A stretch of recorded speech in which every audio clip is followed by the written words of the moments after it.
Welcome, welcome, welcome. Come on in, grab a seat. We got a couple of minutes before we get started. Hey, we opened the chat up. Go ahead and put in there where you're from. Where are you from? Would love to hear that. Put it there in the chat. We have it open to the panelists. Emmanuel from San Diego. Shout out to Southern California. Mountain House. These are going quick. Roseville represent. Oregon represent. Santa Clarita, Citrus Heights. You guys are, this is very, very fast. Arcata, we got some Riverside, Walnut Creek in the house. Amy, thanks for being here. East LA, Alex, welcome and good afternoon to you. Sonia Barker from Portland, good afternoon, good afternoon. Orange County, Brenda, thanks for being here. Flagstaff, Arizona. Christy, thanks for being here. That's awesome. We have Lincoln, local Northern California in the house. Karen Jenbo from Mountain View. Good to see you. Glad to have you here. El Dorado Hills, Eldo, sometimes called up here. Christina from Rockland, shout out to you and the great work that you are doing. Come on in, grab a seat. We're so glad you all are here. Some more Southern California in the house. Santa Cruz, Christina, thanks for being here. Folsom Cordova School District, Cynthia Roberts. So glad you're here. I'm telling you, San Diego, Southern California is really in the house right now. Might be because one of their very own, just a great thought leader, action leader, just someone who's modeling just a dedication to student mental health is here. We have Madrigal-Weiss. She'll be presenting later. Come on in and grab a seat.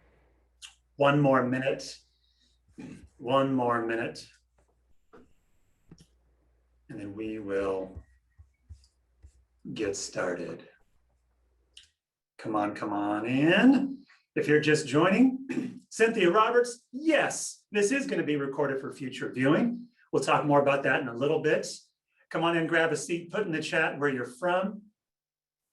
Lily, thanks so much for being here. Appreciate that. Where are you all from? Let's get just one more minute, 60 seconds, and we'll get right into it. Got an Irvine in the house, Santa Rosa in the house, quite a bit of West Coast, LA Unified's in the house. We got I saw another one from Oregon, Hillsboro, Oregon. Rhonda, thanks for being here.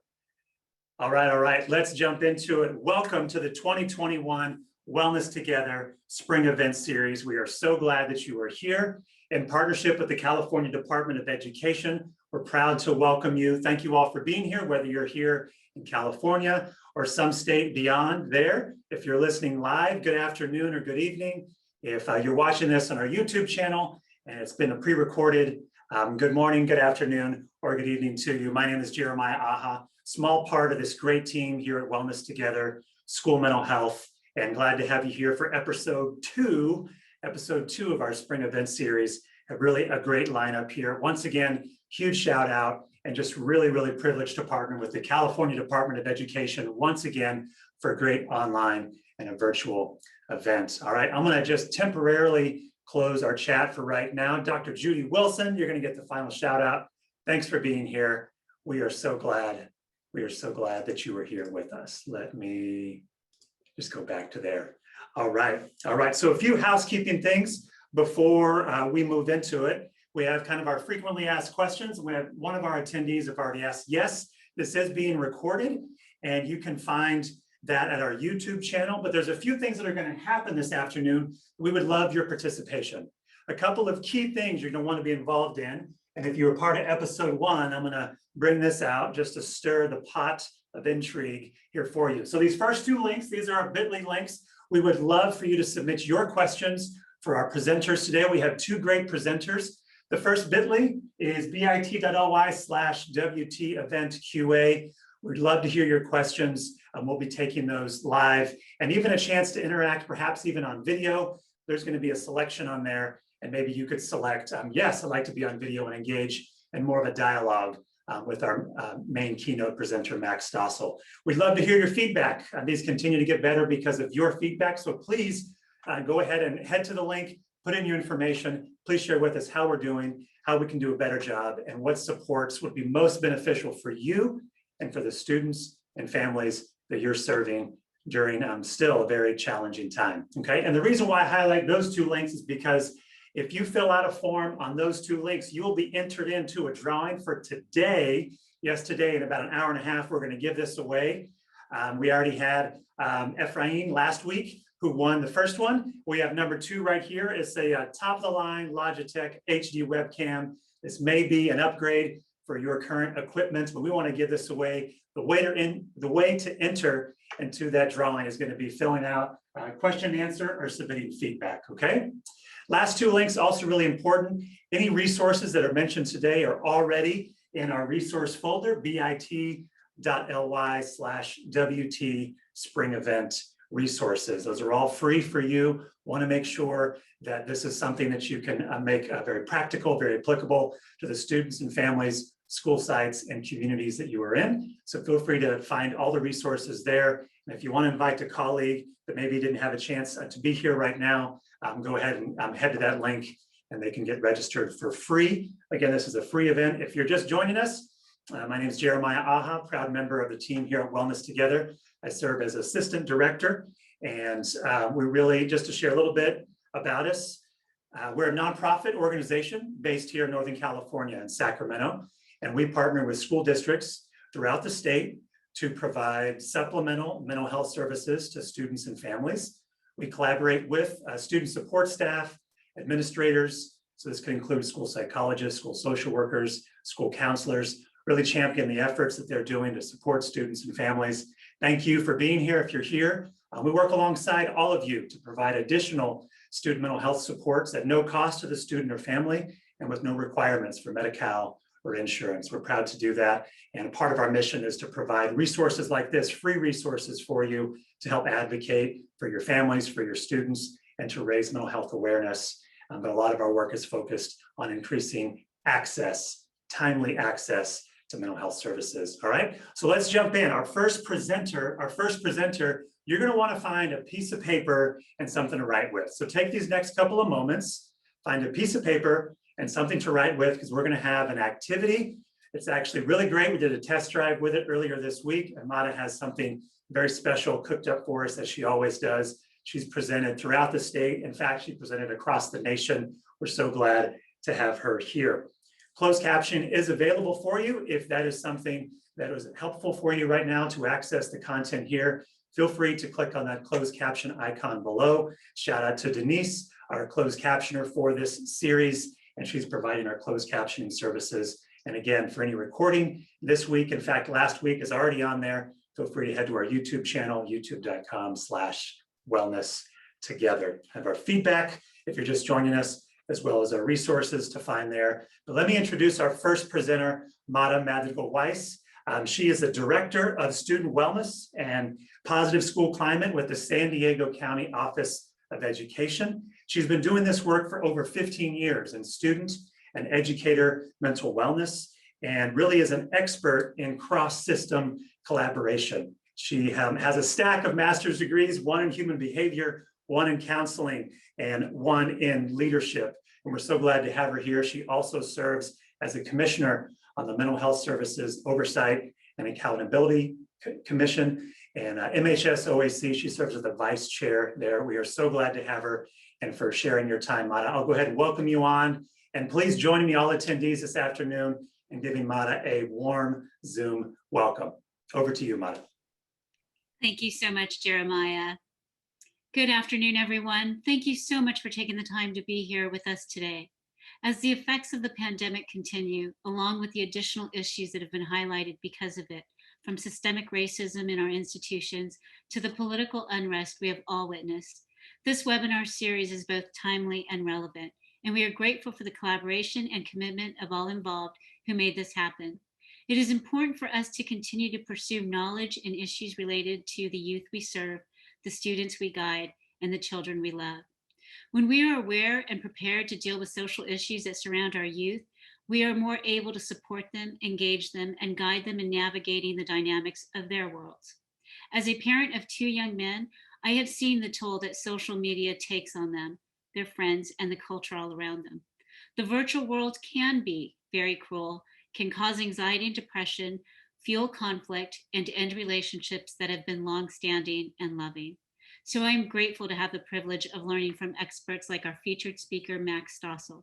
I hope to learn more about the virtual landscape and social media as it relates to our youth and how best to promote messaging so that they engage in it safely, responsibly, and wisely. Before I pass it back to Jeremiah to introduce Max, I wanted to spend a moment to acknowledge the emotional, physical, and psychological toll this pandemic has placed upon us. There is a collective weight on our shoulder, a shared trauma. Some days we're raring to go, we do all our morning rituals, we're set for the day, and we're focused and excited. And then by the second hour, we find ourselves completely wiped out. It's that one email with yet another urgent assignment and an impossible deadline. The notification that a student or family member has suffered a tragic event. The COVID kitty you adopted running out the door when your son is not watching, resulting in your speed racer routine to go catch him. But not before clicking that camera off icon so as to try to play it cool when you get back to your seat. These are the days that I hope you have built a mental memory of joy to reflect on, a breathing technique to reset with, or an affirming mantra to repeat over and over. For example, I got this. All will be good.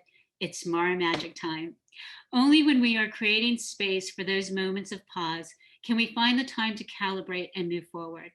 Find your mental memory, your breathing exercise, your mantra, and please, oh please, take the time to engage in pleasurable activities.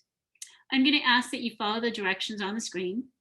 I've already asked you to take out a piece of paper, pencil, pen, and I am going to read out a list of pleasurable activities. And then you're just going to mark the X and the O's as indicated on that screen. So get ready. Here we go. Being out in nature, X or O. Dressing up just for fun. Making contributions to a worthy cause. Playing with children. Seeing good things happen to others. Walking barefoot on the grass, the dirt, or the sand. Watching your favorite team play, going out shopping for fun, being by the ocean, reading for pleasure, decorating your home, driving for fun, kissing, playing music, dancing alone or with others, sleeping in late, complimenting another person, receiving a compliment from another person, daydreaming, watching your favorite TV shows, changing your hairstyle or color, apologizing, gardening, expressing love or affection, going to bed early, being surrounded by loved ones, working on some DIY project, getting creative like painting, drawing, or sewing, dancing, going out on a date, sitting in the sun, running in the rain, playing games or solving puzzles, laughing out loud, writing for fun, playing with animals, singing, spending time alone, cooking for fun or trying a new recipe, taking a nap in the middle of the day, playing pool or darts, writing a letter or receiving a letter. And I mean those kind that come in the mail still, you can touch. Flirting. Now count them up. You're going to count up your X's and count up your O's.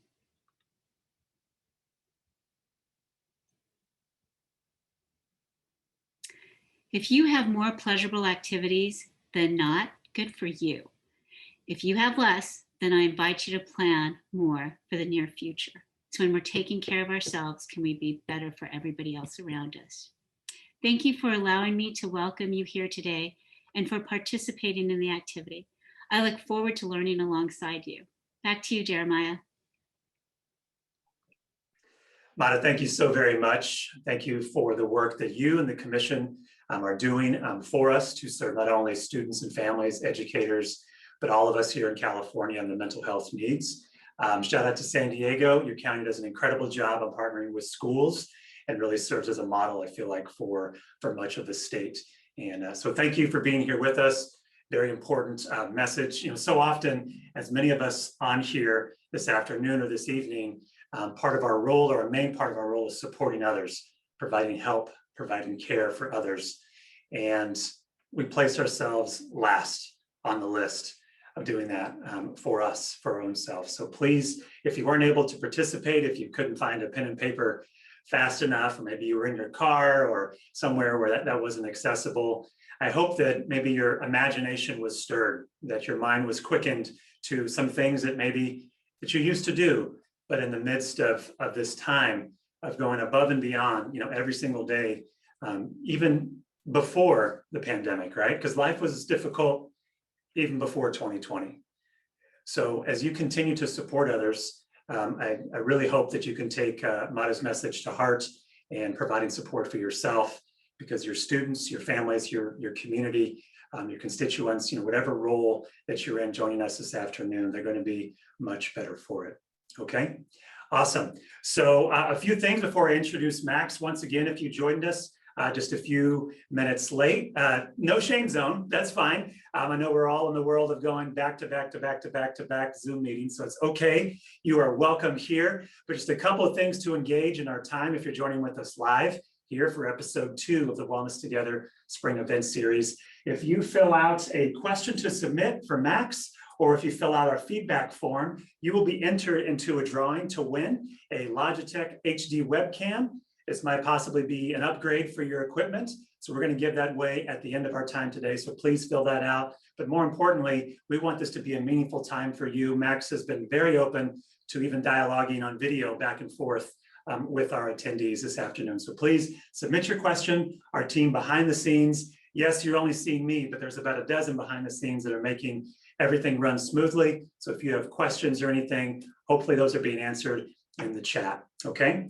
So I'll go ahead and introduce Max. We're so excited to have him. And if you're unfamiliar, let me start big picture and say, have you seen The Social Dilemma on Netflix? It came out last September. It's a very, very important documentary that I would suggest all of you, especially those that are serving youth, to watch and to see. And if you haven't had a chance to watch it, you're going to get a great explanation and get to go under the hood over this next hour with Max. All right. So Max Stossel, who is he? He's an award-winning storyteller and poet and the youth and education advisor for the Center for Humane Technology. This is an organization of former tech insiders. Sounds like I was getting emotional. It is emotional. Former tech insiders dedicated to realigning technology with humanity's best interests, as featured in the documentary I mentioned, The Social Dilemma. Before working with Center for Humane Technology, Max was a media strategist with an extensive background in social media, running social media for multinational brands. And this is my favorite part, and working for a certain social media company where he designed some of the notification structures to distract people that he now criticizes. He has spent the past 4 years, and I'm going to even reframe that he now helps and supports and reframes and guides along with his team at CHT. So Max has spent the last 4 years speaking to over 100,000 students, parents, and educators around the world about social media's impact on our lives and creating resources. We have resources for you. This is going to be more than just, wow, this is a heavy topic. There's going to be resources for you already in that folder to help manage that impact. Max provides a unique and much needed perspective, especially in this time and place in history, on the role of technology in our homes, our schools, and in our community. Please join me in welcoming someone who we're very proud to have, Max Stossel. Max? Thank you for having me. It's good to be here. Thank you all for dedicating your time and attention to this issue, to your well-being, to mental health. It's so important, and so important to living a happy and healthy life. One way I like to start things off in that spirit is taking a big deep breath in and out. One more time with an audible exhale in and it feels good to be a human being, which is also sometimes something that we forget from behind these screens. And so have you ever looked down at your phone or your computer and then immediately gotten distracted and forgotten why you did?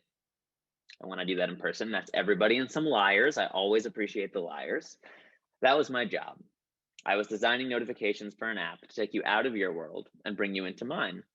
Because we were told by our investors that if we could hold your attention for 2 minutes or longer, that we had a valuable company because our company was running on an advertising model. So pretty much your time would equal our money. So many decisions started to go into how many notifications can I send you every day without you turning them off? Which friends should show up first in your feed as opposed to second? Oh, if we autoplay videos inside of your experience, then we can hold your attention for a little bit longer. Let's do that. There were so many decisions that would go into making every little bit of those screens look exactly as they do. And of course, there are some wonderful, incredible things about technology, about social media, and we'll get into some of that. But I really want to focus a lot of this on social media and some of the challenges that can cause with our mental health and how can we navigate that? Because obviously, especially now, we don't want to be isolated from our friends. We want to be communicating. We want to be socializing. How can we do that safely? How can we do that in ways that are good for us? And so I'm going to share my screen here. Sharing. It's not giving away my slides. I'm actually going to make sure sound is on. Excuse me. And perfect. So of course, first to begin with, technology is amazing. If you were to tell us 100 years ago that we could have these face-to-face conversations across oceans, I'm the guy on Google Maps who's going like this until the blue line lines up because I have no idea where I'm going without it. It is a savior for me. I have a flashlight, a stopwatch, a calculator, and like the most incredible camera in my pocket, plus every song that's ever been created. Obviously, this is magic. This is an incredibly powerful device, and what an amazing tool. But so how can something that can obviously be so wonderful also be causing so much confusion and stress and anxiety in our lives? And I want to take a zoom out for a moment and look at this, which we're all used to by now, these sort of notifications if someone has tagged you in a photo.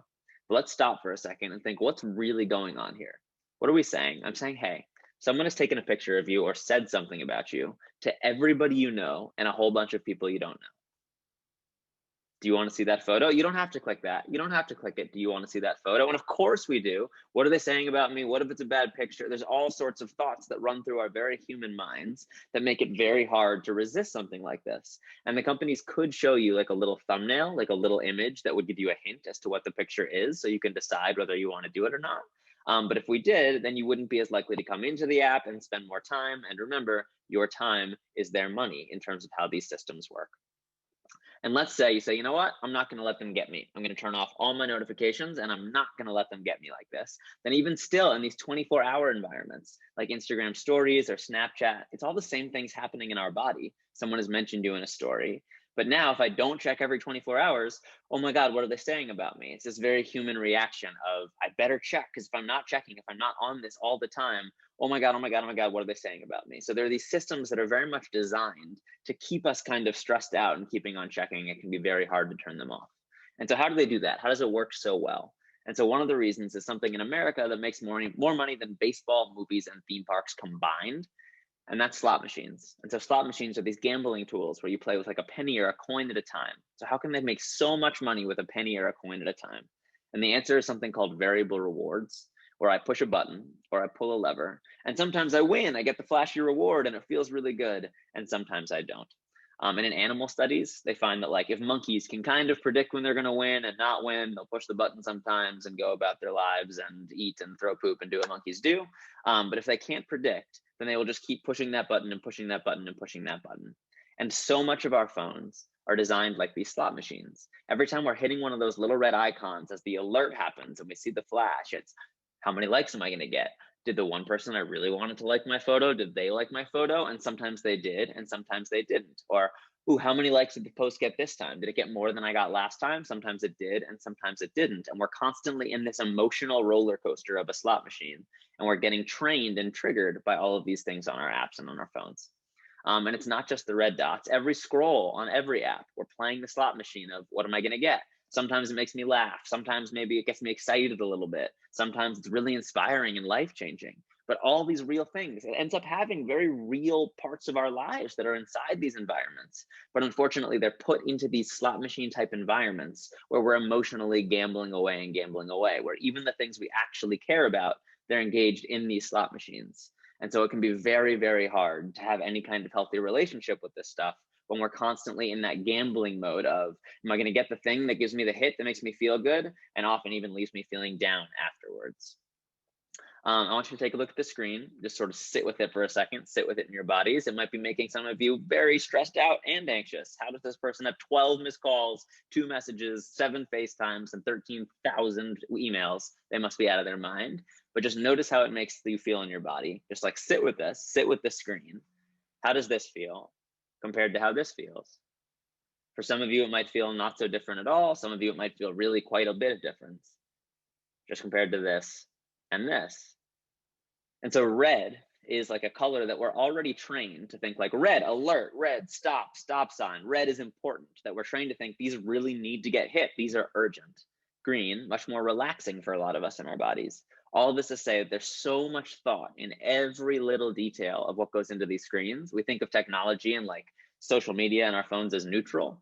They're kind of not. They really want something from you. They want your attention, and they are very, very good at getting it.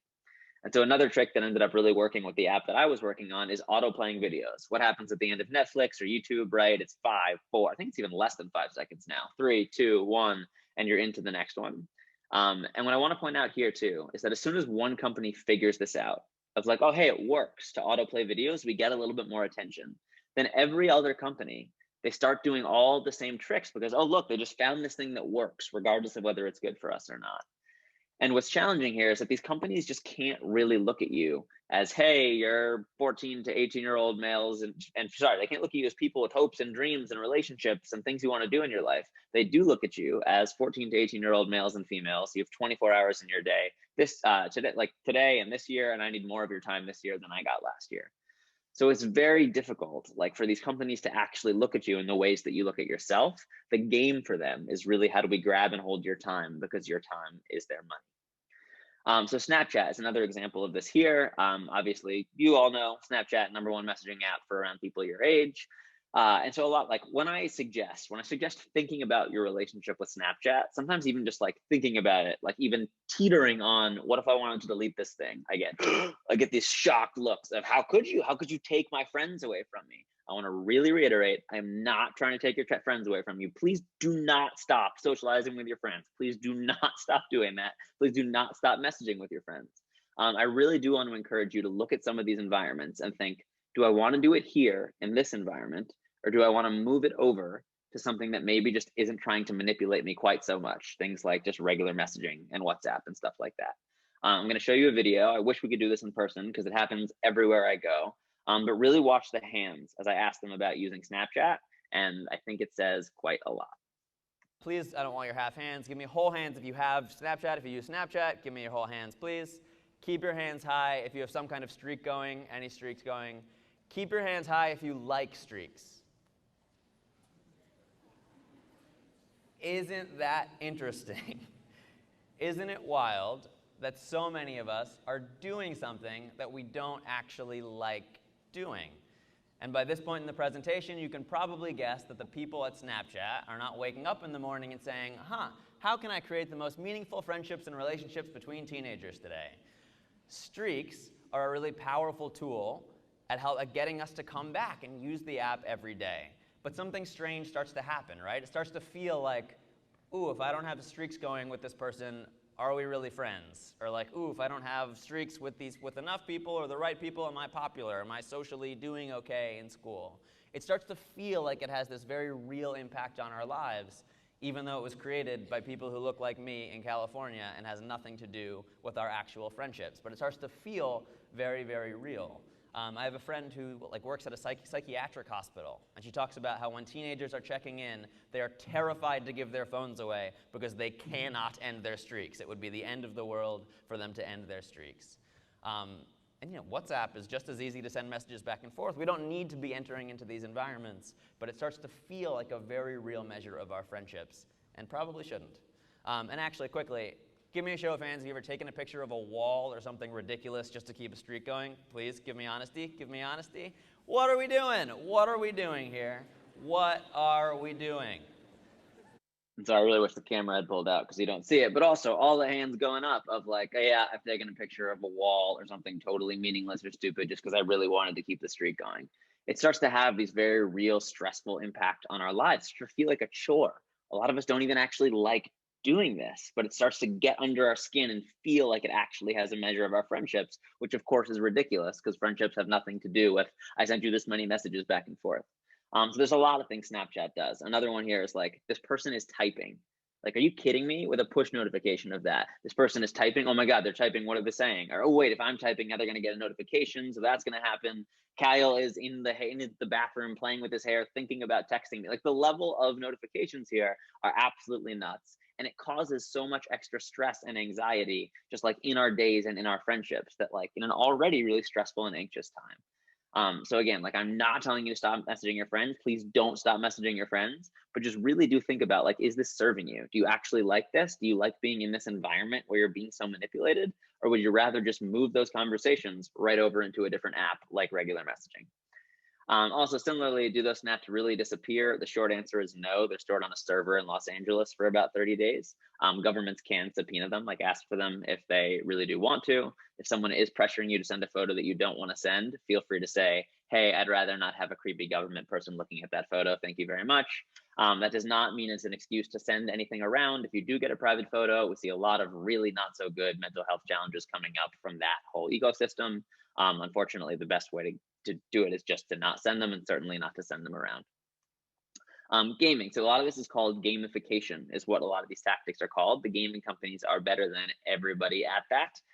Fortnite, hit of the moment. This is a game developer. You see his Fortnite t-shirt at Epic Games, who is presenting to other game developers, saying one way of motivating users is by giving meaningless numbers that'll go up and feel like they're good going up. Look at the numbers going up on the screen. Doesn't it feel good, even though it doesn't mean anything? The only people who call their users are technologists and drug dealers, just saying. Also, this guy here is now going to be talking about how the slot machine type variables are used in Fortnite. Now, variable ratio is probably the most famous. Here we've got an example of it in Fortnite where it's used for the llamas. These are kind of loot drops or random loot crates. And a variable ratio is where there is a variable number of responses you have to do until you get the reward you're after. So with the llamas, you may not get what you want every single time. You have to open them a few times. And they even have a mechanic where they can upgrade when you hit them. So you go to open them and they turn silver or gold.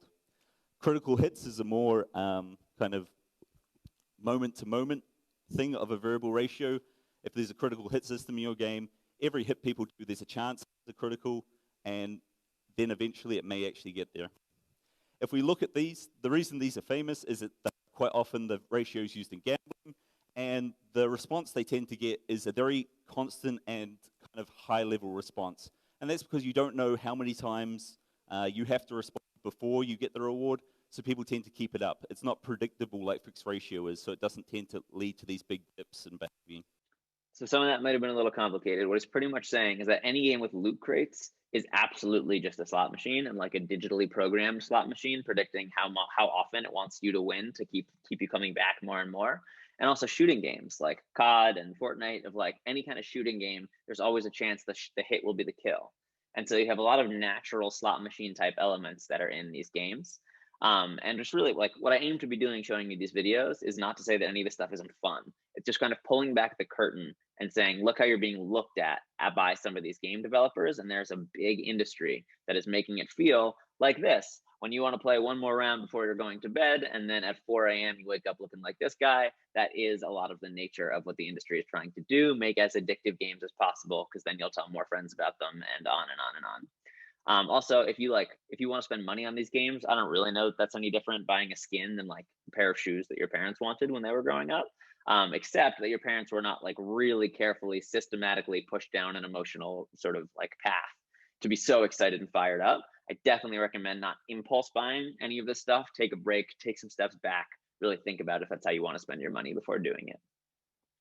So a good question to ask here is, am I using technology, or is technology using me? Like, am I using this, or is it just catching me in its system? And similarly, which apps or games make me feel good afterwards and which make me feel bad afterwards, really during and afterwards. I was a gamer growing up. I would go on like 18-hour Halo benders. If you were to ask me if I liked Halo, I'd be like, yeah, I love Halo. Halo is all I want to play. If you were to ask, how does Halo make me feel? If I were aware enough to know how I felt, which was another challenging thing for me growing up, but if I were able to understand that, at think I'd recognize the first hour was exhilarating and exciting. The next 17 hours, I was just like desperately angry in a fit of gamer rage trying to get to the next level. So it's so important, because some of this stuff just does work at grabbing and holding our attention, to not look at that as like whether we like it or success, but to really think, how does this make me feel both during and after use? Is this adding value to my life? Is this doing something that I actually want to be doing? And so it's a little bit old, but we asked 200,000 people with an app called Moment, which apps or games make you feel good afterwards and which ones leave you with feeling with regret. And on the left, you have a lot of utilities, things people get in and out of very quickly. Calendars, weather things, like some meditation apps people are really liking. Also audio. People seem to really like listening to music, really like listening to podcasts. And we're spending like 3 minutes, 4 minutes, 8 minutes, like less time on these apps, and then we're feeling good about them. On the right, we have overwhelmingly gaming apps, dating apps, and social media apps that we're spending the most time on. And then we're left feeling with regret. We're spending an hour, and honestly, probably more now, a day. And then we're feeling not good about that time that we spent on it. And so what's happening here? And of course, not everybody who uses this stuff is unhappy with it. Like, by the way, if you're happy with your social media use, I'm not here to take that away from you at all. Just a lot of people are really struggling. And on average, people who are happy with their use spend about 2.4 times less than people who are unhappy with it. That's what this weird smiley face graph is saying. But so as game developers and as app developers, when it's our job to how much time can we get, because your time is our money, we're pushing towards the unhappy side of the spectrum. So we've got this imbalance of priorities that really gets problematic when like the amount of skill and AI is involved as it is. And so in that spirit, this is a picture of an ant being stepped on by a construction worker, being stepped on by a giant robot foot.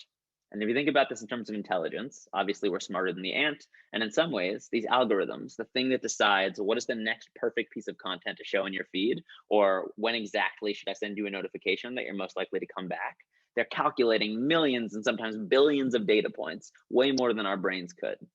And so in terms of intelligence, we don't go out of our way to harm ants. We might pick an ant up and move it out of harm's way. But the moment their goals interfere with our goals, like let's say that we want to build and there's an anthill there, we just annihilate them without question.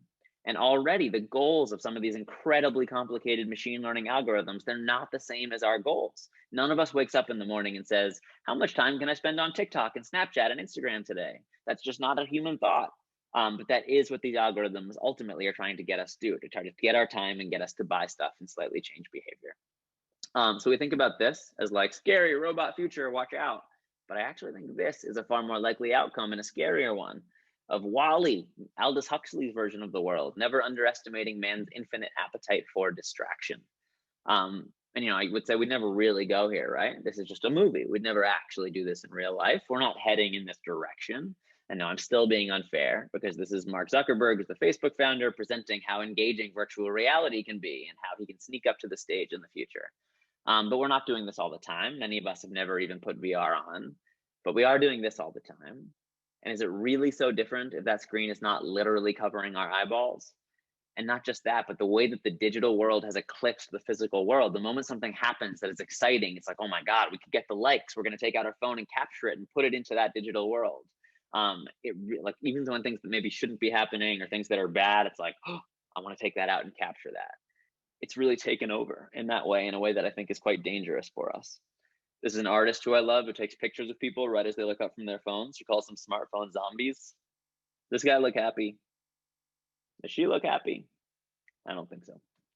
And it's certainly not just about phones. Most of my qualms are with social media over phones and technology, but also the way that social media creeps into the real world. So some of you have probably seen, like around California or wherever you are, like winged walls and like different art exhibits that people want to go to take pictures of. I'm like, okay, it's a form of creativity. But what worries me is when we start to only hang out with certain people or trying to make friends or stay in friendships because like use people for their followers or like to get in their pictures because that'll give us the digital hit. Or even like how many of us are only getting in or staying in romantic relationships to look #blessed and #in love. It's like that gets way more giggles than I would like in in-person presentations, by the way. These are like the most intimate parts of our lives. Like why would we let these tentacles creep into something that is so intimate and so personal to us? And also like social media is not anything remotely close to real in so many different ways, but we're seeing a lot of mental health challenges come up, especially with body comparison, especially for young girls. And so anytime that you are scrolling on Instagram or TikTok or just like looking at a screen and thinking, why don't I look like that? Or why isn't my body like that? I want you to remember that this started out as a pizza.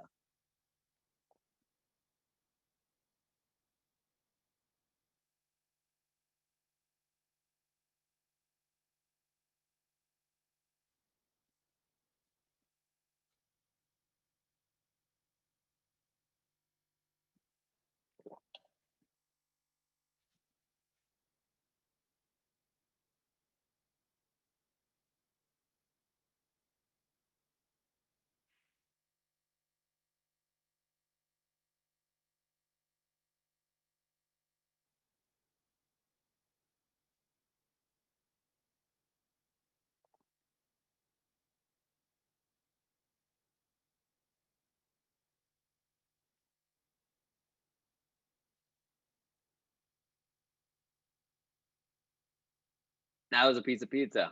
And of course, like, we're not editing photos to this extent. Frankly, those are some pretty impressive Photoshop skills.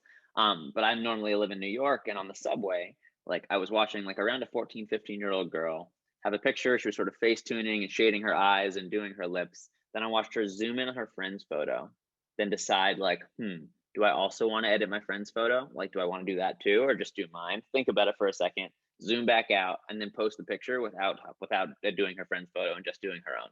All of this to say, a lot of very real like image manipulation that goes on in social media. And also, just like in terms of filters, of course, there's nothing wrong with filtering a photo, but I really want us to think for a second about the message we're telling ourselves as, okay, here's a picture of me. But then if I post it like this, it won't get the approval, it won't get the hit. I'm not good enough. I'm not good enough like this. I have to do something to this to be good enough. And that is just like a really damaging mental model in our minds of that the way I look, and like, a camera obviously is not an immediate reflection of how you look, but this picture is not good enough until I do this stuff to it. And that's what gets the approval, or I have to show more skin or X, Y, or Z. It just really does a number on us when we let those likes, that approval drive. And it's a very human thing to let it drive. It's happening to adults and to teenagers all over the place. And it's not just physical image. This is a campaign where someone said, I'm curious, if you're comfortable doing so, post a picture that you shared on social media where you're actually having a really rough time in life, even though you look perfectly fine in the picture. And so these are people who are sharing older photos that they posted regularly first, and then going back and adding context. This one from this woman here saying, I took this on a solo road trip during one of the more major depressive episodes of my adult life. It was a relatively good trip during which I spent a lot of time crying alone in my car/motel room. This one here, me on the right, a little over 4 years ago, I was mega suicidal. And so you just would never tell this from looking at these pictures. And I think so often, like, people are posting things kind of looking for that hit or validation when actually we're just feeling really challenging inside or going through some really hard stuff. And so if you're ever scrolling through, Instagram, TikTok, whatever it might be, in your underwear at 3 a.m, trying to be like, why is everybody so blessed and their life so good when I'm just here and this is the worst? Really know that, like, it's just a lie. It's just not true. And even knowing this, it doesn't feel good to do that, to self-compare all the time. But this is just such a big, like, Stepford life lie that we're all contributing to here. And it's just not reality. And just because it's not reality does not mean there's not a real person on the other side of the screen. There is, and they're going through stuff. I share this picture here of this girl holding up this sign saying every day I was called these names online and it hurt so much that I cried myself to sleep every night. I share this because this is what courage looks like. It's being able to be like, hey, I was dealing with this. This was hard and this is what I'm going through. That is what courage looks like. What cowardice looks like is hiding behind a screen, typing nasty things about somebody from the safety of behind the screen. And this is much easier said than done, but the truth is people who just like feel good about themselves, they don't feel the need to put down others and be nasty. People who are doing that are struggling themselves. Way easier said than done, and hard to have compassion in the moment. But I promise you, it says a whole lot more about the person saying nasty things than it does about you if you are being called names. In terms of reality and social media, just one other element I want to cover of it here. The earth is round. I'm not going to get into the details on that. But if you were to search if the earth is round or flat on Google, 20% of those results when they first did this study would say that the earth was flat. 35% of YouTube search would say that the earth is flat. 90% of YouTube recommendations would say that the earth is flat. 90%. The YouTube recommendation algorithm, and let's be honest, how many of us can relate to like going to watch one video and then like waking up 2 hours later and being like, what the heck just happened? And so most of the choices that we're making about YouTube videos are not actually our own. It's we meant to watch one video and then we watched a whole bunch of recommended, and 90% of those would recommend that the earth was flat. So like, if just turn off autoplay, just like go into your settings, turn off autoplay, get rid of it. It just is really a good way to not like fall into the crazy town, because the stuff is convincing. They're tracking everything you ever clicked on, what you hovered over, how long you hovered over it, how long you stalked your exes and crushes on social media. Every little piece of data is being tracked. And so they use all that data to decide what next piece of content to show you. So it works. They're really good at showing you things we will watch and will believe. Turn off autoplay. It'll prevent your mind from going to some weird places, because once we go, it's hard to come back. Kyrie Irving is a famous basketball player who fell down a YouTube rabbit hole and was like, oops, sorry, I now realize what was going on. Someone woke me up to it. But then when he did that, all the people who believed the earth was flat were like, oh, it's a deeper conspiracy. The round earthers, they got to him and they made him confess. That's what happened. And all this is to say, it's just when algorithms and systems like these make us doubt everything, it can be really hard to just like be grounded in what is really going on. So better to not fall down there in the first place. So all with this, like, communication is hard in general. Your parents will probably tell you that, like, lifelong battle, learning to be better communicators. Digital communication is even harder. We don't think about it this way, but I'm kind of posting right now, right? Like, I'm making an announcement to a large group of people. I can't see you at all. I have no idea how you're reacting to me. I don't see the eye rolls of like, this guy has no freaking idea what he's talking about. Maybe I feel like a pat on the back here and there. Maybe someone shouts in the comments of like, you're the worst, go die. But I don't actually have a real sense of your reaction in this conversation. But we don't actually think about social media this way. We don't look at it in the same way, though it really is a very similar environment. And similarly here, this is what 50,000 followers look like. The biggest NFL stadiums hold about 60,000 people. Those of us who are influencers or trying to be influencers, like, what are we influencing? If we had the attention of this many people, like, how do we want to spend that? Would we want to measure our success and like, how many likes did this get? Or am I doing the thing that people want me to do, or we'll click the button? Or we really want to think through that and be like, how can I add value to people's lives? How can I do something in a real way that has nothing to do with clicks? Like, how can I actually inspire somebody? How can I actually help somebody? What can we do with this amount of attention and platform? It's quite a lot, right? This guy is not laughing out loud. Text can be a really ripe environment for miscommunication. And your generation, unfortunately, are like the guinea pigs in this, and going to have to help figure out what conversations make more sense on text versus call versus FaceTime versus what makes sense to do on social media. In general, like, I have found like logistics are really good for text. Joking around is really good for text. I personally enjoy like live back and forth texting with someone. That can be playful for me. But if there's a serious conversation or like anything that actually requires emotion or subtext, I find it's just a matter of time if we do that over text before there's like resentment and like, wait, why'd you say it that way? Use a period. Do you hate me because periods are violent and aggressive on text? All this misunderstanding that can happen over text messaging. Really good to just like think about what wants to happen in this conversation. Does this want to be text? Do I want to pick up the phone? Do I want to FaceTime? Do I want to wait in person? COVID complicated, of course. The fact that a lot of you know what this is says everything that I need to say. For those of you who don't, this person is sliding this message all the way over so they can read it without it being marked as read. All of this extra stress in our lives. Wait, they left me on read, so I want to leave them on read. Or like, why did they leave me undelivered? Why aren't they responding? I see that they were online, but they're not doing blah, blah, blah, blah, blah, blah, blah. All of this extra stress that goes into our environments, like especially right now when like so much of our communication during COVID is digital. Like, why do you want this added stress inside of your friendships and relationships? Just get out of there. Similar, Instagram here. They were active 51 minutes ago. If I'm active, they see that I was on blah, blah, blah, blah, blah. Just get it out of your life. Regular text, regular WhatsApp. Use your phones. Don't stop communicating with your friends. Don't stop communicating with your friends. But please do consider, like, you want to just try with a group of friends. Boop, just moving over the conversations to something that is not manipulating you. So what is this doing to our brains? One thing is in multitasking. There's no such thing as visual multitasking. We're actually just switching our attention rapidly back and forth between tasks. And so just like a quick way to do better in school or on things that you care about, researchers found that people who had their phones outside the room did significantly better, like 5 points better on tests than people who even had their phones off and on their desk or off and in their bag. So if you want to do better in school, just really boop, throw the phone outside of your room. I think is a really helpful way of just focusing. Parents as well, if you're listening, do better at work. Try your phone outside your bedroom. And so we get a lot of these messages. We have a campaign called My Social Truth, where teenagers and people around your age share their stories of this with us. And we get thousands of these. And I want to share a few of you with you today. One here from Dasani in Phoenix. I got addicted, always checking my phone, obsessed with keeping up my streaks, worrying someone needed my attention 24/7. Some of you might be able to relate to that.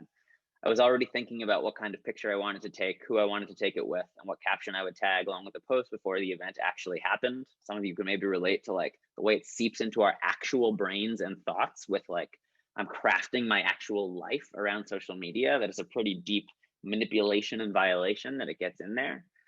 I would go through periods where I would have kept the app off my phone for weeks, only decide to download it for one night, not be able to delete it for another month. The app made me feel horrible, but sometimes I couldn't stop.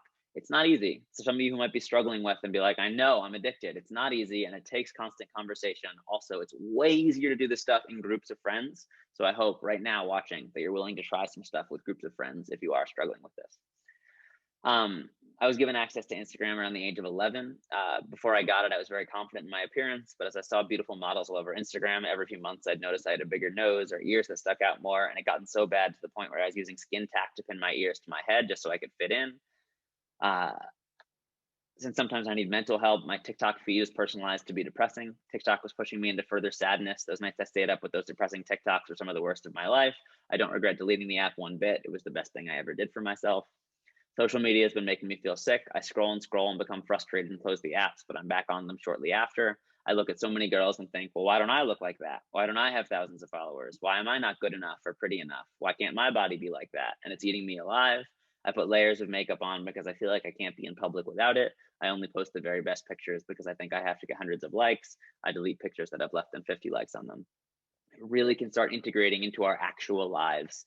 And if you can relate to that, it's just worth reflecting on of what would life maybe look like if we were to start treating some of this differently. And I'll get into some of the how in a second.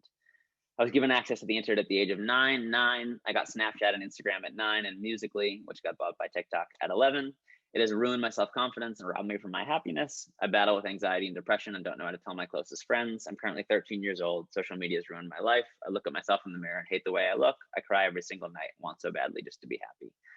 People are struggling, and also it's worth checking in with your friends. Like maybe you relate to some of these, maybe you don't, but it's really worth checking in with your friends on how their relationship is going with this. It's just always nice to have a check-in of that way of like, how are you feeling about your relationship with this? Are you finding some of that? Do you want to try some of these tactics? And let's get into those tactics in a moment here. And this is not an exception. We're seeing, especially since 2012, which is right around when the social media apps got really popular, especially for 10 to 14-year-old girls, big spikes in teens with highly depressive symptoms. This is not an anomaly, unfortunately. It has never been easier to run from ourselves, right? Like the moment things get a little bit anxious or a little bit hard, it's never been easier to just pull out the safety blanket of the phone. I don't know what to say to this person. I don't know what to say to my mom and dad. I'm just gonna kind of numb out on my phone. Oh, this homework is hard. I'm just gonna open up one new tab and play one game. I'm gonna play one game. It's never been easier to run away from the anxiety or like the feelings of ourselves that working through is what it literally takes to be like a fulfilled and active human. It's never been easier to run away with these security blankets. So, okay, I've thrown a lot at you. Some steps, like really, I've been talking to students for about 5 years, and just these are like a collection of practices that students have found helpful. So if these can be helpful to you, wonderful, give them a try. One is turning off, and I'll send these around, by the way. You already have them in your resources, so don't worry about memorizing. Just pay attention and see what resonates for you. Turning off all notifications that are not from a human being trying to reach you. So happy holidays from Tinder. You haven't played this game in a while. This person has liked your photo. All those notifications are looking at you like as sort of a number and trying to figure out how to get you. Turn that off, go into your settings, just like purge a lot of your notifications, get them out of your life. That's one really helpful thing you can do. We get a lot of messages from people who are like, oh, this felt so good. I unfollowed every account that just like made me feel inadequate and badly about myself. That's like on Instagram, especially here. This is different than like made you think differently or had a different opinion than you, but just like go through. If someone is just like making you feel inadequate, Instagram influencers, models that just like create these unrealistic standards for your life, unfollow. You can also do this with friends. There's a lot of like, well, but they follow me. And then what if they know that nope, you're totally in charge of your own life. You can unfollow absolutely anybody that you want to and take care of your own mental health. You can delete some of these toxic apps. And remember, that doesn't mean you have to stop doing the things you like about them. But there's a big difference between, like, you could delete TikTok and still make dance videos, make comedy videos, watch dance videos, watch comedy videos, send them to people you love directly. It's really helpful to recognize the difference between like using TikTok or like taking these actions of making dance videos, making funny videos, and actually putting them in that environment. As soon as we post them in these self-comparison slot machines, that's a very different thing than the action itself. And sometimes we confuse them. So really helpful to just keep those separate of like, what do I like here? I like laughing. I like being creative. I like watching these funny videos. I like watching the creative videos. The difference between that and I like the endless scroll of nonsense. Snapchat, you just like delete it and try for a week at least, just deleting Snapchat and saying to your friends, guys, let's just move this over to a different app. Let's try it. Please don't stop talking to your friends. Just move it over to a different app.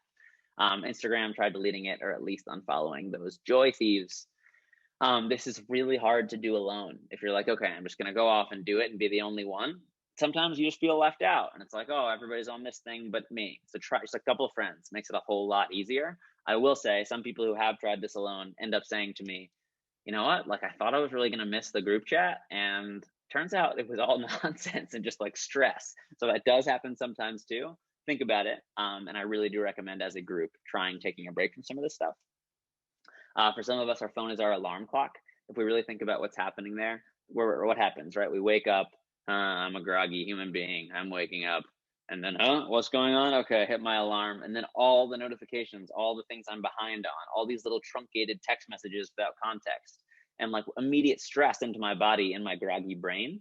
Alarm clocks are $8 on Amazon. If you tell your parents this is what it's for, then I think some of them might buy them for you. But so just like allows you to think your own thoughts in the morning, which a lot of people have said they really liked.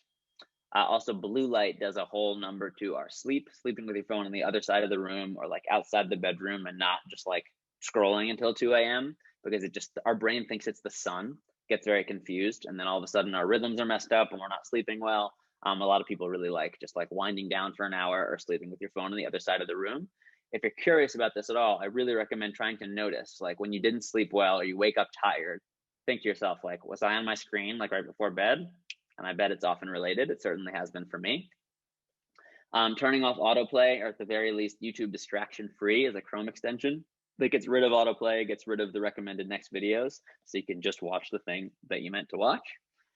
Remember that question, not do I like this? How does this make me feel both during and after use? Much better way of looking at it to have healthy relationships with this stuff. For some of you who are like, if I use social, like I just have nothing to do. Like I'm just trying to find something to do and social media and games are the only things that I have to do. This is a tool that will also be in the resources you get that allows you to kind of search, okay, what's some activities maybe that are active, that are at home, that are free, that are social. And will just allow you to find other things, sometimes that use similar parts of the brain as gaming. Again, I don't think there's anything wrong with gaming, but just like if you are looking for other ways to divert that energy or other ways to spend your time or like, okay, what would I do without this stuff? This is a helpful way of finding tools. Also, some of the most fun parts of like childhood are just creating random weird games with your friends. Highly recommend that. Make it up out of scratch. And so I want to leave you with a story from Yuval Harari, who is an author. And he talks about how when he's 18, he realized he happened to be gay. And then he spent the next 6 months thinking, how did I not know that about myself? And then he started to think about how in the future, an eye tracking software on a screen might have had a pretty good idea that he preferred men over women. And what would the world for him have looked like if Coca-Cola knew that about him, but Pepsi didn't? And so Coke was serving him ads of shirtless men, and Pepsi was serving him ads of shirtless women. And he just kind of liked Coke better than Pepsi, but didn't really know why. And the reason I share that story is as this whole industry, which is like really built around learning so much about us from our clicks and like trying to steal our time and sell us stuff, one of the best things we can do is just get to know ourselves, get to know our emotions, get to know our impulses. So much of the work that you're already doing by being in this group, but just like getting aware of your mental health and of yourself. Self-awareness has become like the most important skill to navigate this digital world. And so like, if you want to think what's one thing you can do, anytime that you are spending, like investing in getting to know yourself is going to be time well spent. Finally, can't get this through a screen, COVID safe, of course. But like people are starved for just like physical attention and affection right now. It takes 8 seconds for a hug to like fully release all the chemicals, your homework. is in a COVID safe way with someone that you're already in a pod with. Give an 8-second hug. It is your homework. If Taylor and Kanye can do it, you can do it too. Finally, if any of these stories resonated with you that you heard, we're collecting them for the purpose of helping people feel less alone as they're going through this. And also we share them with people who work at these platforms and sometimes governments saying like, look, here's the impact that you're making. Do you want to change this and make better products to do that? I've thrown a lot at you. I want to open things up for questions, but I also want to open things up for like your wins. Everybody's going through this. Everybody is struggling with it in a different way. If you have figured out some stuff that it's like, here's how I manage and this works awesome for me, please don't keep it to yourself. Please do share it with the group because you're sitting on gold for everybody else. So I'm here for questions. I'm also here for like anything you guys want to share about how you've been handling this with the group. It is all welcome. Thank you for your time and for your attention. Max, thank you so very much. Taylor and Kanye can do it. So can you. That's the truth. It is the truth. Thank you so much. Just a few things for all of our attendees and just kind of to level set for our next half hour. About probably 95% of our attendees this afternoon are parents or educators or both. But we wanted to have Max here just to serve for you as a resource if you are supporting students and families anywhere here in the US. Because this is going to be on our YouTube channel, please access this at a later time, utilize it in any of your student interventions. Maybe it becomes some part of some extended kind of enrichment for those. It's going to be a great resource, a free one for you, for your students and families. And so there's quite a few questions coming in. There's a couple, may or may not be a few that are also willing to engage with you on video. So looking forward to that. And just to set expectations with the team as well, I'll do one non-video. And then team, let's go to line 9 for the video next, and that our Wellness Together team knows that I'm referring to. So I'll do one just to get us kind of warmed up, and then we'll go in to some more of the questions. Thanks again for all the resources there at the end, Max. A lot of the questions at the beginning were, what can we do about this? Where should I start? How do we even begin? And just that last 10 minutes or so on just a laundry list really of all these practical things that we can do with our students or with our children in the home was super helpful. So thank you. So here is someone, and they write, my teenager deleted her social media after watching The Social Dilemma. She did not miss it and feels her social emotional health has improved. However, due to the pandemic, I see her becoming more socially isolated from her peers because they all connect on social media. I'm curious if there's any research around the mental health outcomes of adolescents that have no social media at all in this current age.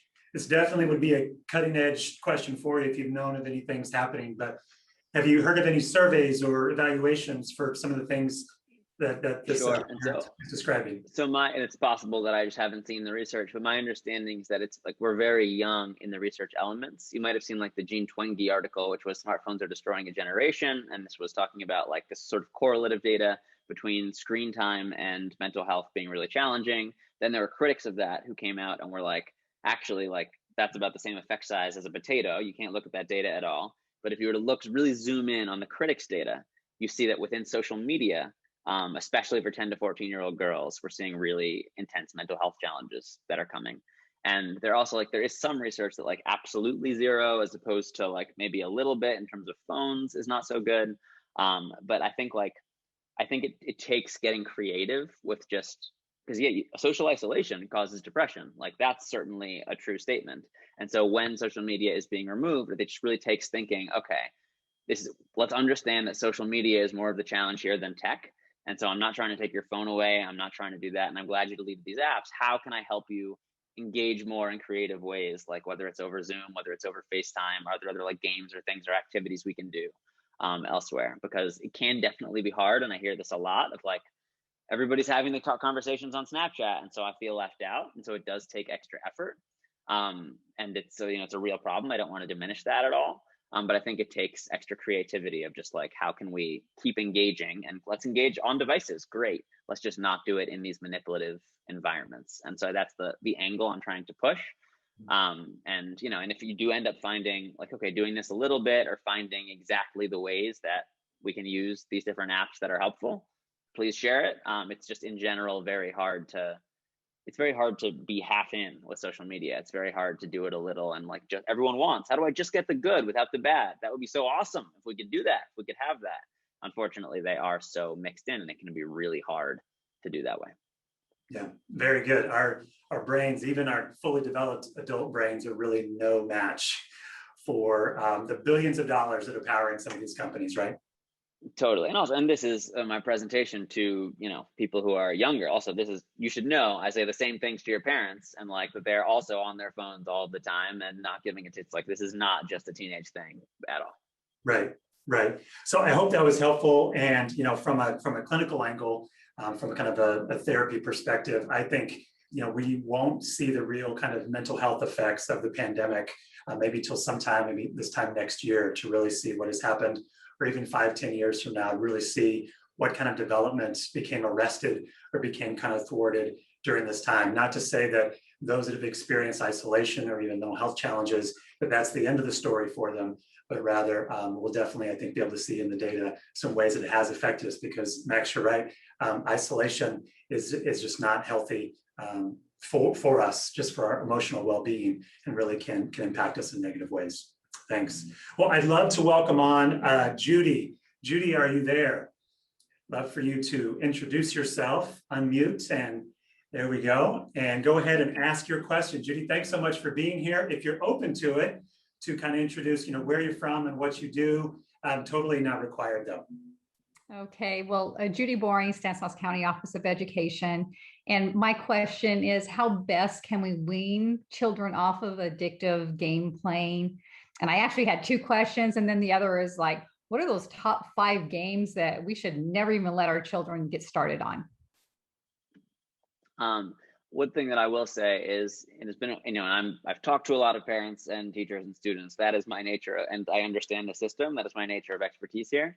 And I will say that trying to wean kids off of things who don't want to be weaned is a really, really challenging endeavor. And so the best thing you can do is like open up this conversation and talk about it, see what they're getting out of it, see what do you think a reasonable limit is? How do we like encourage them and engaging them in conversation? So I'd say like, I will also say with the younger kids, especially, like, yes, I hear of the tantrums if you rip the iPad away, but also after 30 minutes, apparently that stops, has been my understanding. And so those are things I've heard from parents. In terms of the games, like just to avoid, I would say just like a better framework of it might be like the elements of different games to avoid. And so loot crates are definitely one of them.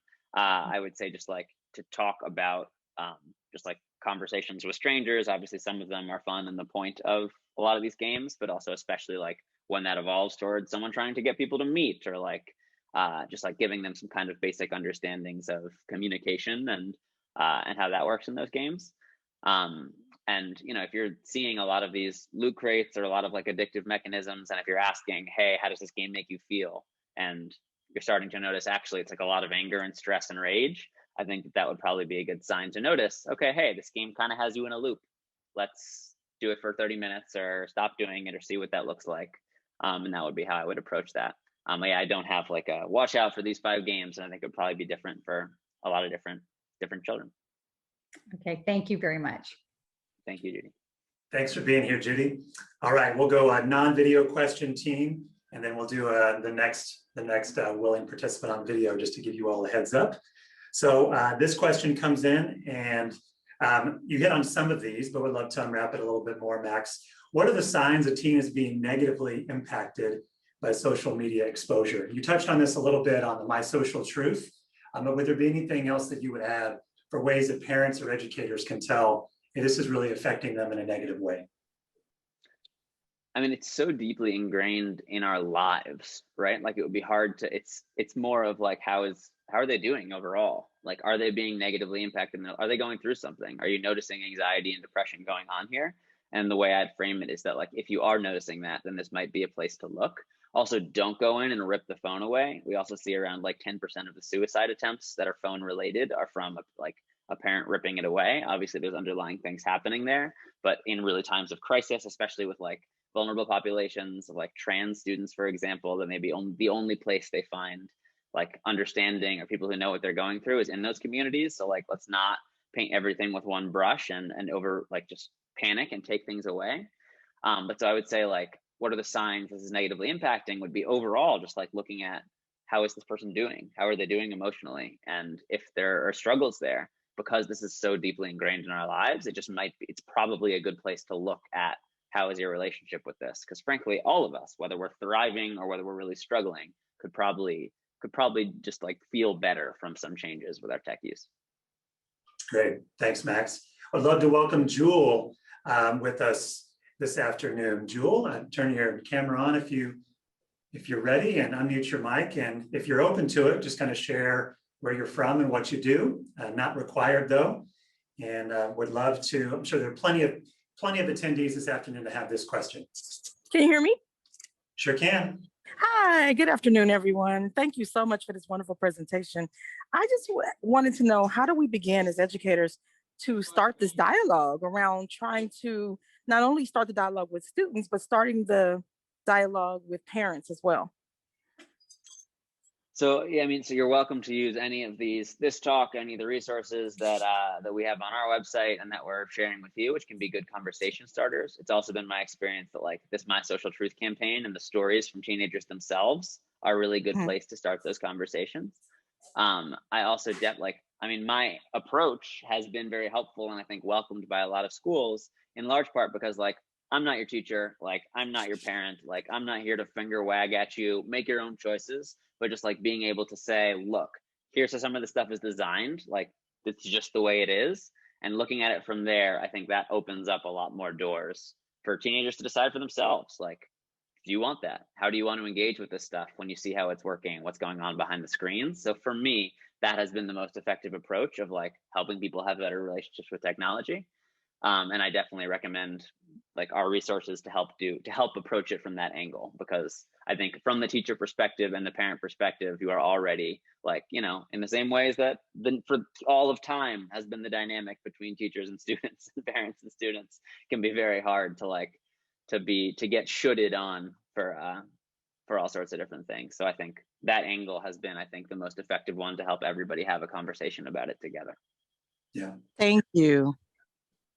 Thank you very much, Jewel. I would also just add to that, Max, you're too kind and modest. The social dilemma is also a great point as well.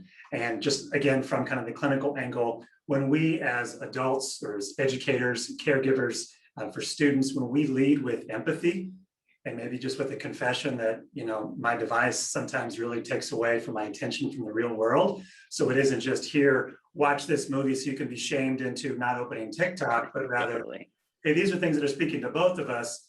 Let's talk about it. And there's some great resources that you have there on the site that we'll have in the chat, as well as in the resource folder. Let me go to those links there. You can check it out, the free resources. That can be a great way too. I know when I saw the social dilemma, it was like, wow, this really provided for a lot of conversation for many of our colleagues here at Wellness Together as well. Absolutely, and the thank you for bringing that up, Jeremiah, too, because of leading by example, like as both a parent and a teacher, is the number one thing, right? It's see what I do, not what I say. And even admitting like, okay, yeah, like I'm really struggling with this too. Like, do you want to try it together? Like, can we try to address what's going on here together? I'm concerned about the amount of time I'm spending on my screen. And also can be helpful to be like, I don't love you more than my phone and more than my devices. This is how we put food on our table. And so like, I have to be on the screen right now. I'm going to be off as soon as I'm done with this. And just like communicating that use can be helpful as well. That's great. Yeah. So this is kind of a summary of a few comments and questions that have come through. This is wonderfully meaningful content. What has the response been from the tech industry to CHT's efforts to reducing their largest market consumers from the marketplace? Not thrilled for the most part in that regard. But I think we are in a moment where there's with the social dilemma, there's more progress around this and more consumer demand than there's ever been before. It takes all the different levers, right? It takes us, it takes what CHT is doing within trying to change things within tech companies, it takes like governments to some extent, because it's a big system to change. It's been my experience that like a lot of the tech changes like are often cosmetic as opposed to really looking at the depths of what's happening, they also have taken some steps, like they play a lot of whack-a-mole. A problem comes up, oh my God, they're horrified, and they really work really hard and fast to fix it. But the underlying structural issues are really there. And like, I think, like, what does a social network really look like? A social network, something that improves our social lives, would be much more helping us spend more time with people we've indicated we care about, helping us connect with other people we didn't even know we would care about, illuminate new experiences and opportunities, using all of that data to like help really deeply enrich our lives.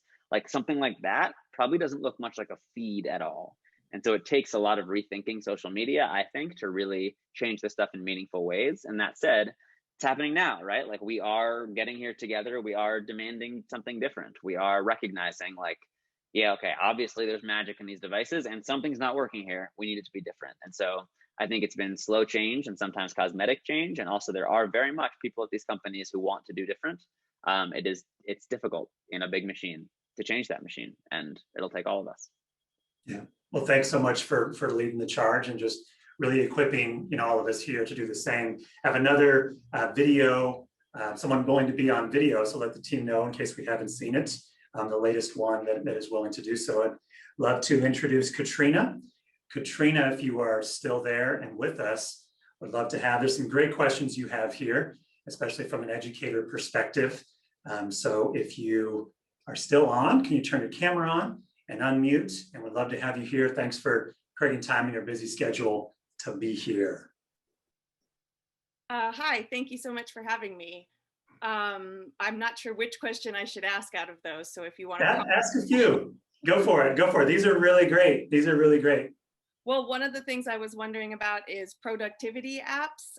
If you had any recommendations for apps or extensions besides the Disable YouTube that we could recommend or try ourselves, because I've paid for some, only finding that they didn't really help and then removing them.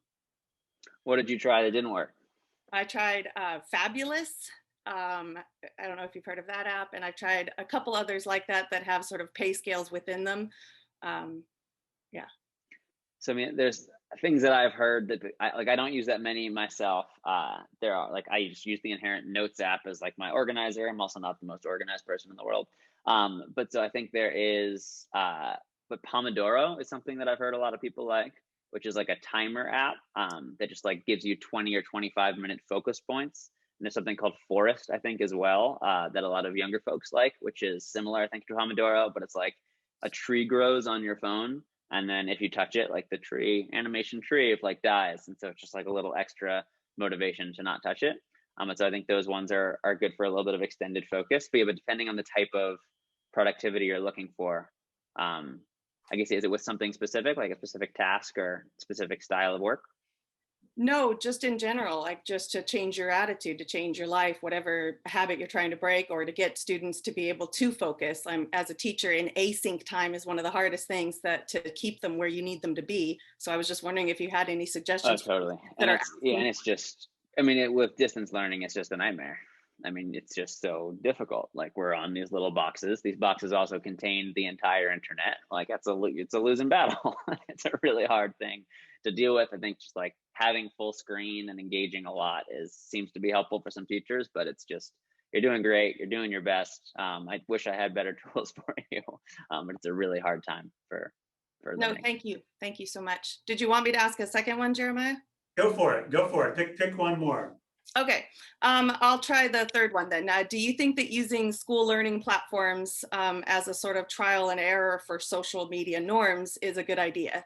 I've tried it myself as a middle school teacher, but I've had mixed reviews from parents and students. And like using school learning platforms as in like they have natural social media elements and like chat features and forums as like training. And how is it working for you? Well, that's what I mean, mixed results. Some say that this is the only social media account I have, so I check it a lot and I'm learning, what that's doing to my life. And if nobody's on there or nobody likes something I share, they're starting to get some of those feelings, but in a safer, secure school spot. But on the flip side, some people then think, you're supporting that. Why would you help support that?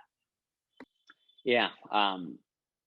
I could see it both ways. I think for me, it's like what I'm not willing to do is I'm not willing for us to just be like, so like, this is just life now. Like, it's just a part of this. So we might as well learn it. Like I even hear in a lot of the language in some of these talks that I'm doing where parents or students will say like, thank God for social media. Without it, like I wouldn't have been able to talk to my friends. And just like, it's so deeply ingrained of like, wait, like without maybe your device, maybe you wouldn't have been able to talk to your friends. Social media is another thing inside of that that has very specific incentives in it, that is very different from communication. And so like, if the attitude behind the school is like, hey, let's use this and let's teach this as like a way of starting to like talk about social media and the things that come up, that sounds great. Like, sounds like that can be great. If it's like, well, we need to like, everything's social media now, let's do it in social media format, that style of thinking, I think, is where I draw a flag. That makes sense. Thank you for your time. Thank you, Katrina. Katrina, thanks so much. Appreciate just your willingness to go live with Max, and even just the vulnerability of that maybe not having the success that you wanted. I think actually to add to that list of extensions or apps that can be helpful, and I believe it was from Tristan's talk like last year. I saw it. I saw the talk that was being filmed for Social Dilemma. And was that where he mentioned Moment, where you're able to see like how many times you pick up your phone? And I did that for several months and didn't feel great about myself for some of that. But I think is Moment the one where it records that and then it shows you like how much, not even how much time you've used your app like within iOS, but rather how many times you picked it up? Is that how that works? Moment does shows your pickups, and screen time, which is native within Apple also. I don't think shows your pickups, but has similar type of features that might help you reflect on some of your time. But yeah, Moment is a good one.